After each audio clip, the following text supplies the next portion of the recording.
Hey all my twisted friends, it's your girl Jess, and today we're going to be talking about my tattoos. One of you lovely viewers suggested that I should do this video, and it's actually been on my list of videos that I've wanted to do since practically forever, but it just hasn't been like a really super high priority because it's not like they're going anywhere. So since one of you guys requested it, I figured I should just go ahead and do it.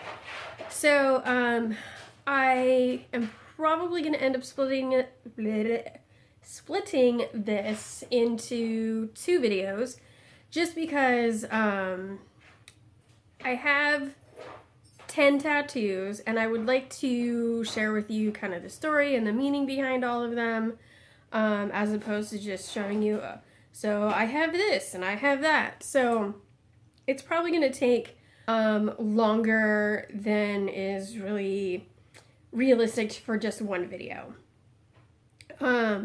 So look for part 2 in the near future. So I thought I'd just kind of go in chronological order from the first one I got to the most recent one I got. So my first one, like so many people, was done almost the second that I turned 18. And I was actually still in high school. And my birthday's in September. So I turned 18 right after school started, and then went and got a tattoo. And so like I was one of the few kids in my high school who had a tattoo at all, let alone for pretty much my entire senior year. So that was kind of cool. Lots of kids were just like, when they saw it, they'd be like, whoa, you have a tattoo? Like, that's so cool, blah, blah, blah.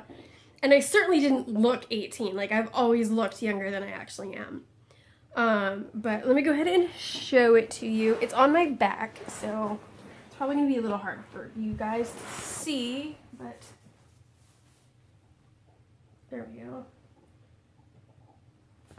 And for these ones that are hard to see, I will go ahead and insert pictures so you can get a better look at them, just still shots.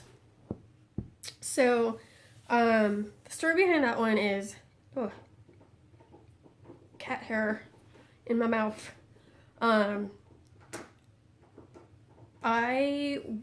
During my junior year of high school, I was a teacher's assistant for a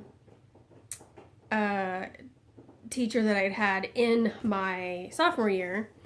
And it was actually for this exact same class that I had taken with her, but she really didn't need a TA per se.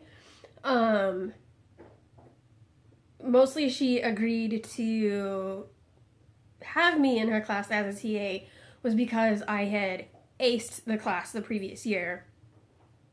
And so, the way that I assisted her, as opposed to like inputting grades or any of that stuff, was I actually just like helped kids in the class who were struggling.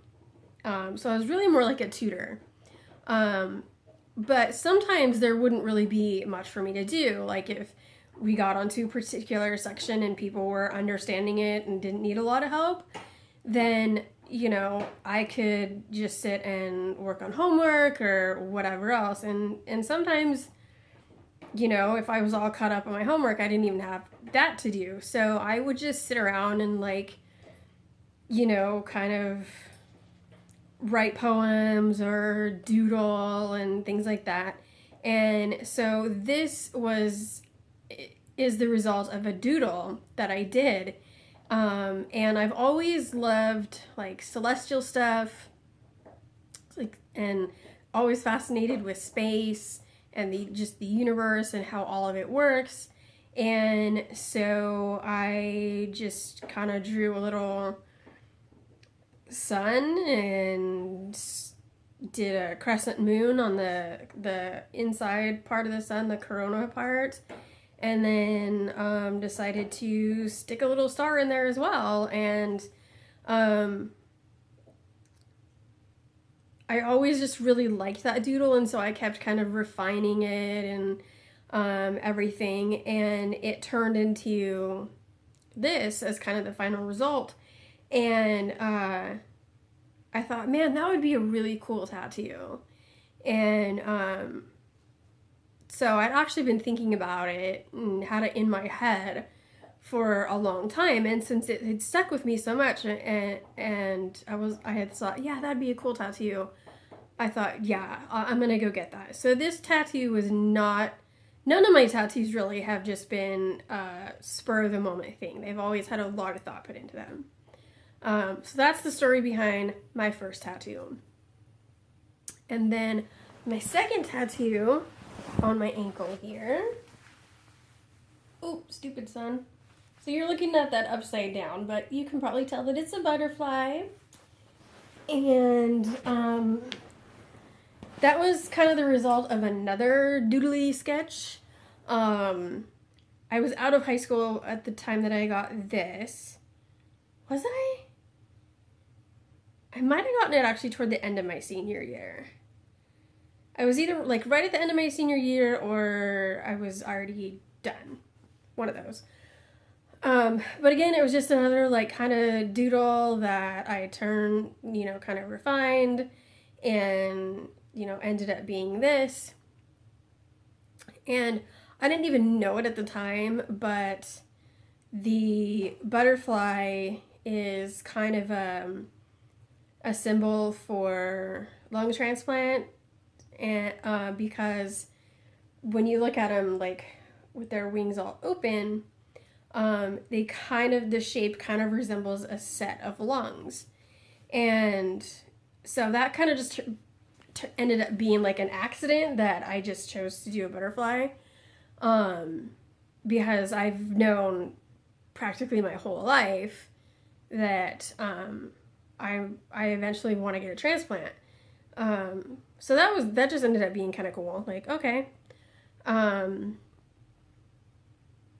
again, just another like doodly sketch. I've always liked butterflies, and again, it was like something that had kind of stuck with me for months while I worked on it here and there and refined it and got it to a point where I thought like, okay, I could get a tattoo of that. So that's how that happened. My next one is again on my back, so this will be definitely one that I insert a still of because it also needs touched up really bad. That's on my list of things to do if I ever get the money. So, it's a little froggy right here. And he's done, so he kind of looks like he's like maybe climbing up my back. And the story with the frog is I love frogs. I think they're totally cute, and I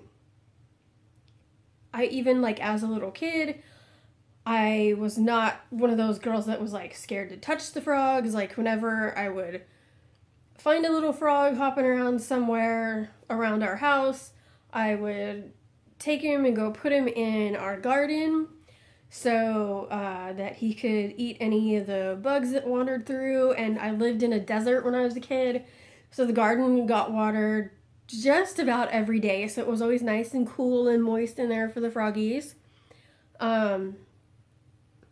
And when I was a teenager, I think it was the summer before I turned 13, I won a plush frog at some like carnival game. And for some reason, that was the kind of the catalyst to people giving me frog stuff. And for years and years and years, like every birthday, every Christmas, you know, every Valentine's Day, like if I had a boyfriend, it was like I would get a frog thing, a frog something. Like, and I've pared down my frog collection, but I do still have a lot. I have so much that I don't have enough space nearly to display everything, so a lot of it is just stored in the garage, packed away. And like, I have all kinds of any frog thing you can think of. My bathroom is frog themed, like I have a frog shower curtain, frog trash can, frog soap dispenser. I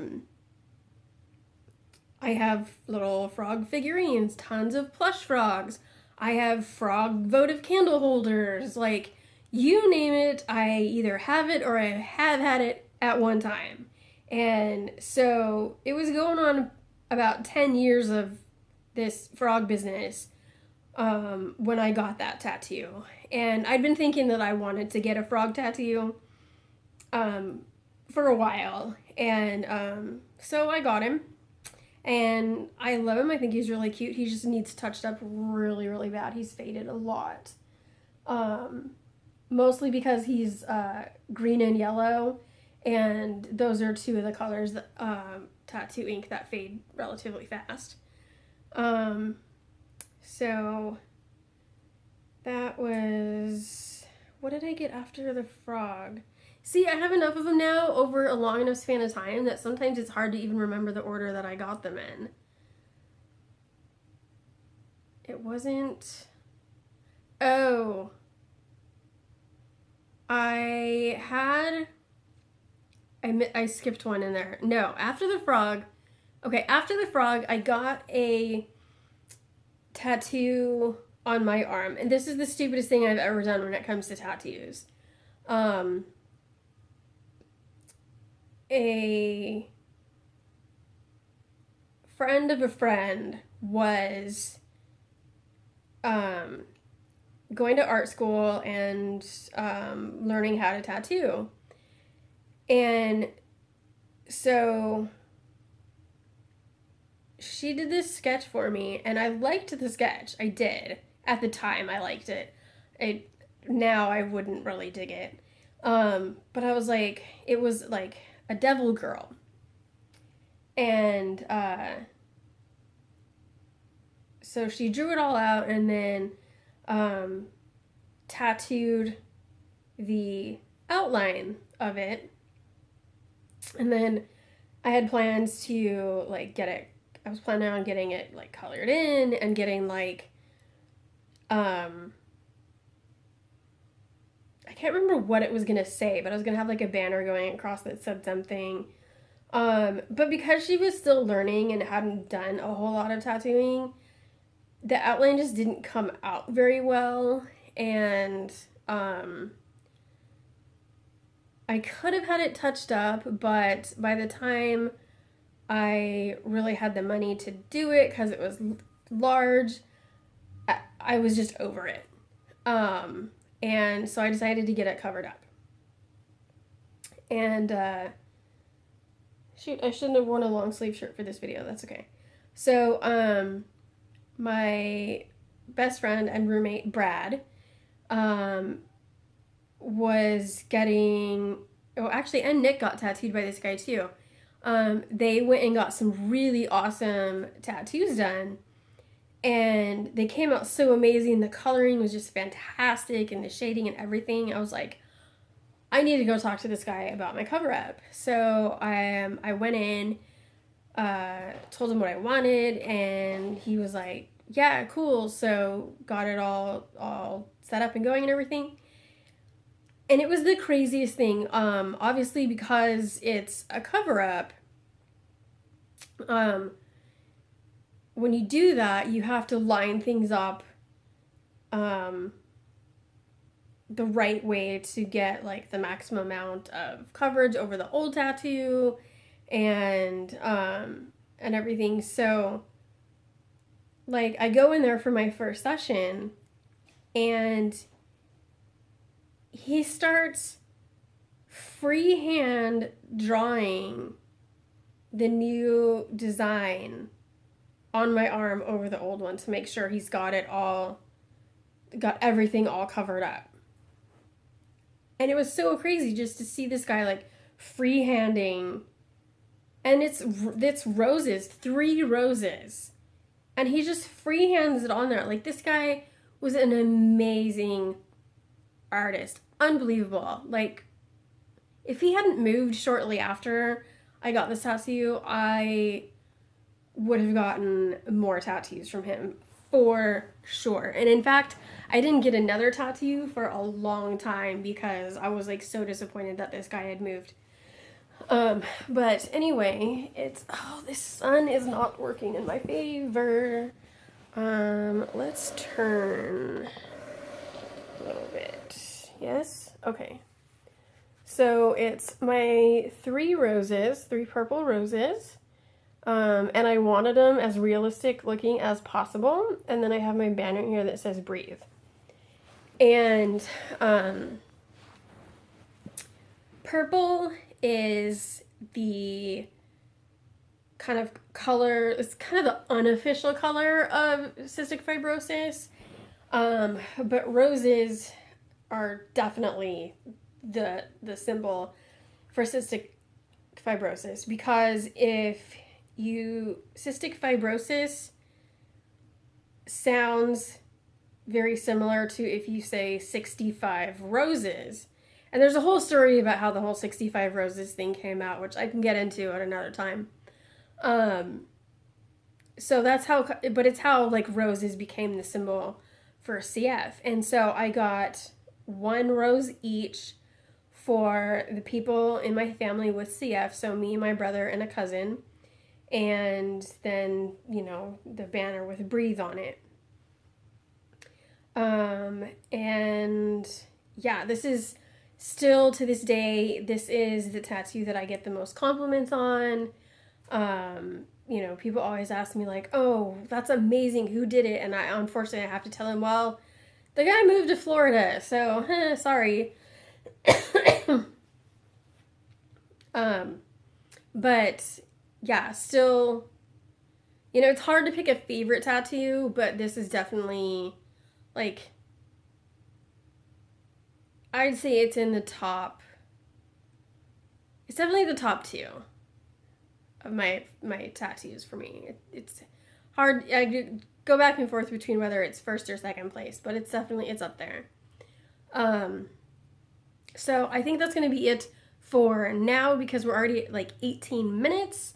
So I will see you for part 2 in a little while. Bye.